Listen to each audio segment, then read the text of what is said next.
Baik, Assalamualaikum warahmatullahi wabarakatuh. Perkenalkan nama saya Mahfud Insan Prasaja, nomor induk mahasiswa 114-220448 dari Teknik Lingkungan 22. Sebelumnya yang kami hormati Bapak Ibu dosen pengampu dari mata kuliah Teknik Pengelolaan Limbah Industri Migas dan Tabung.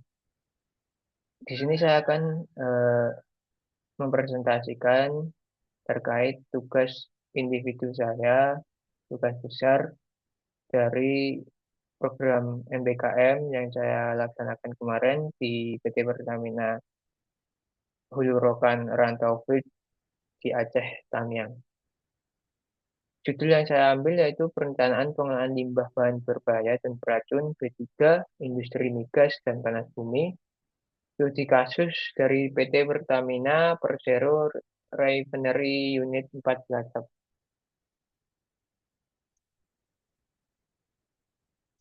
Selanjutnya, dari pendahuluan ini eh, latar belakang dalam laporan, kami mengambil dari kegiatan minyak dan gas bumi karena berperan strategis dalam pembangunan nasional, namun berpotensi menimbulkan dampak negatif terhadap lingkungan, terutama limbah dalam volume besar. Limbah B3 adalah sisa usaha atau kegiatan yang mengandung bahan berbahaya dan beracun, dapat mencemari atau merusak lingkungan hidup, serta membahayakan kesehatan manusia dan makhluk hidup lainnya. Yang kedua, yaitu kegiatan eksplorasi dan produksi migas menghasilkan berbagai jenis limbah, padat, cair, dan gas. Beberapa di antaranya dikategorikan sebagai limbah B3. Sumber limbah B3 berasal dari pengeboran, produksi, workover, gas plant, laboratorium, dan domestik. Untuk pengelolaan limbah B3 sangat penting untuk mencegah dampak buruk jangka panjang seperti polusi, keracunan, dan kerusakan lingkungan. Untuk jenis limbah, eh, ada dua tujuan, yaitu mengidentifikasi sumber, jenis, dan karakteristik limbah B3 dari perusahaan migas.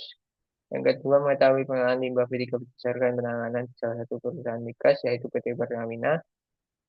Yang ketiga, memberikan saran dan rekomendasi pengelolaan limbah B3 yang sesuai dan ruang lingkupnya, yaitu fokus pada limbah EP migas yang dikategorikan limbah B3 spesifik sesuai PP Peraturan Pemerintah nomor 22 tahun 2021 lampiran 9 tabel 3.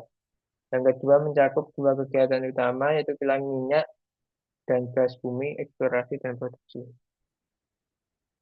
Selanjutnya sumber limbah B3 industri migas berdasarkan PP nomor 22 tahun 2021 yaitu yang pertama kegiatan kilang minyak dan gas bumi. Eh, sumber limbah sumber limbah B3 dari kegiatan kilang minyak dan gas bumi ini ada dari proses pemurnian dan pengolahan minyak bumi yang menghasilkan gas LPG, nafta, avgas, aftur, gasolin, minyak tanah, solar, diesel, bakar, residu, larut, lubrikan, aspal. Yang kedua, proses pemurnian dan pengolahan gas alam menjadi LNG dan LPG. Yang ketiga, proses pembuatan minyak pelumas, oli, dan gemuk berbahan dasar minyak. Yang keempat, proses pengolahan minyak dan gas bumi. Yang kelima, unit dissolved air flotation. Yang keenam, pembersihan heat exchanger. Yang ketujuh, tangki penyimpanan minyak dan gas bumi. Untuk kegiatan eksplorasi dan produksi minyak, gas, dan panas bumi memiliki sumber limbah, yaitu empat dari kegiatan eksplorasi dan produksi, kegiatan pemeliharaan fasilitas produksi, kegiatan pemeliharaan fasilitas penyimpanan, dan yang terakhir dari tangki penyimpanan minyak dan gas bumi. Untuk karakteristik limbah B3 berdasarkan Permen LHK nomor 6 tahun 2021, yaitu ada 6. Yang pertama mudah meledak, eksplosif. Yang kedua mudah menyala. Dari mudah menyala mempunyai dua kriteria, yaitu cairan dan padatan. Yang ketiga reaktif, ya reaktif. Terus yang keempat infeksius. Yang kelima korosif. Yang keenam beracun. Selanjutnya itu kebijakan dan regulasi, yaitu regulasi ada dua, namun yang untuk mendukung regulasi nasional ada pelaksanaan proper. Untuk regulasi nasional mengikuti PP nomor 22 tahun 2021 tentang penyelenggaraan perlindungan dan pengelolaan lingkungan hidup. Yang kedua yaitu Permen LHK nomor 6 tahun 2021 juga tentang tata cara dan persyaratan pengelolaan limbah B3. Untuk standar internasional menggunakan ISO 14001 Sistem Manajemen Lingkungan dengan kerangka Plan to Check Act (PTCA). Plan yaitu mengidentifikasi aspek lingkungan, resiko, peluang, tujuan.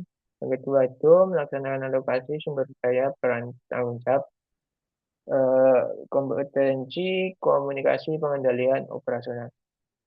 Kemudian cek pemantauan kinerja, evaluasi kepatuhan, audit internal, tindakan manajemen. Dan X ya, itu perbaikan berkelanjutan.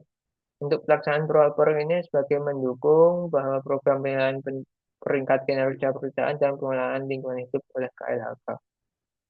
Untuk peringkatnya sendiri ada emas, hijau, biru, merah, hitam, menunjukkan tingkat kinerja pengelolaan lingkungan hidup. Kalau emas ini memiliki arti bahwa pengelolaan lingkungannya itu sudah sangat baik, bahkan sudah dalam tahap eh, berkelanjutan. Untuk hijau, biru, merah, hitam. Untuk hijau itu bahwa cukup baik juga, namun juga sudah berkelanjutan. Untuk biru hanya mengikuti regulasi, namun tidak belum berkelanjutan. Untuk merah, eh, pengelolaan lingkungannya belum sesuai, belum sempurna. Terus yang hitam ini pengelolaan pengelolaan lingkungannya sangat buruk dan bahkan sering terjadi kecelakaan kerja. Untuk selanjutnya yaitu ada perencanaan sistem pengelolaan limbah, yaitu ada 6, yaitu yang pertama penyimpanan limbah B3, pengemasan dan pelabelan, yang ketiga pengangkutan limbah B3, yang keempat pemanfaatan dan pengolahan limbah B3, yang kelima penimbunan, dan yang keenam dumping atau pembuangan. Selanjutnya itu pemantauan dan evaluasi, yaitu dari pemantauan berdasarkan Permen LHK nomor 6 tahun 2021.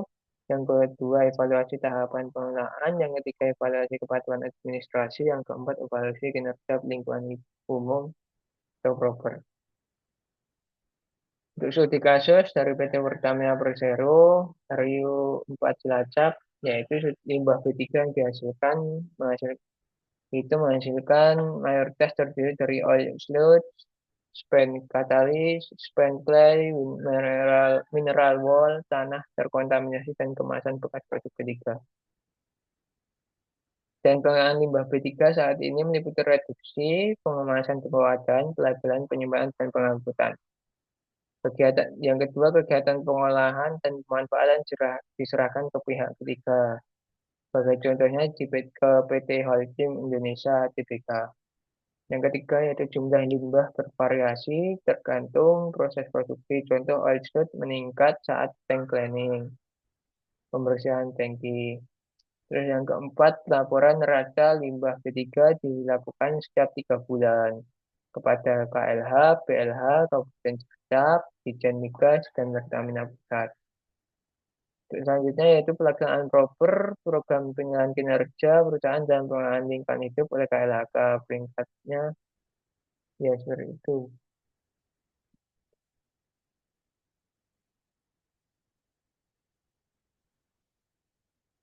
Untuk kinerja penggunaannya dari periode Juli 2013 Juni 2014 itu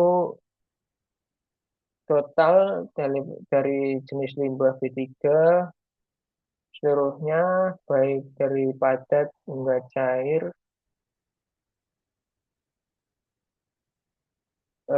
totalnya 1065,487 ton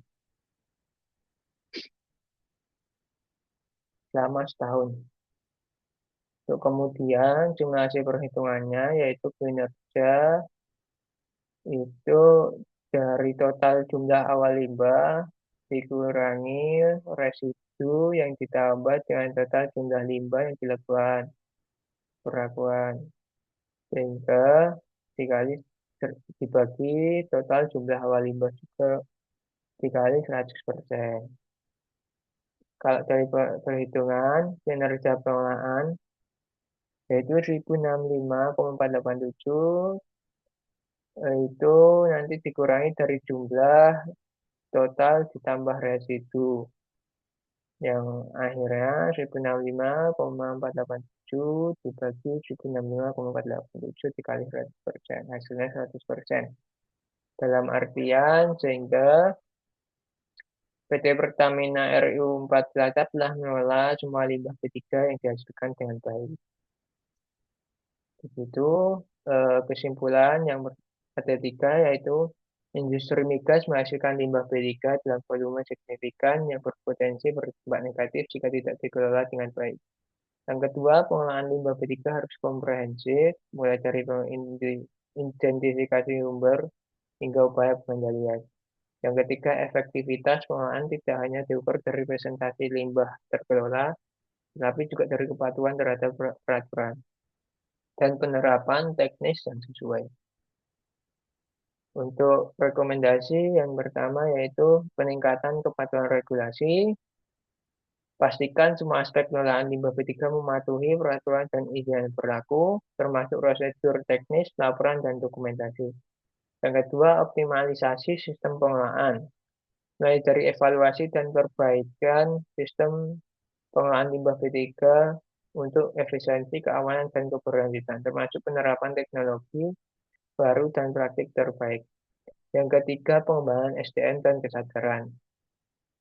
Hal ini harus perlu dilakukan untuk pelatihan berkelanjutan untuk staf dan tingkat untuk meningkatkan kesadaran akan pentingnya pengelolaan limbah B3 yang bertanggung jawab.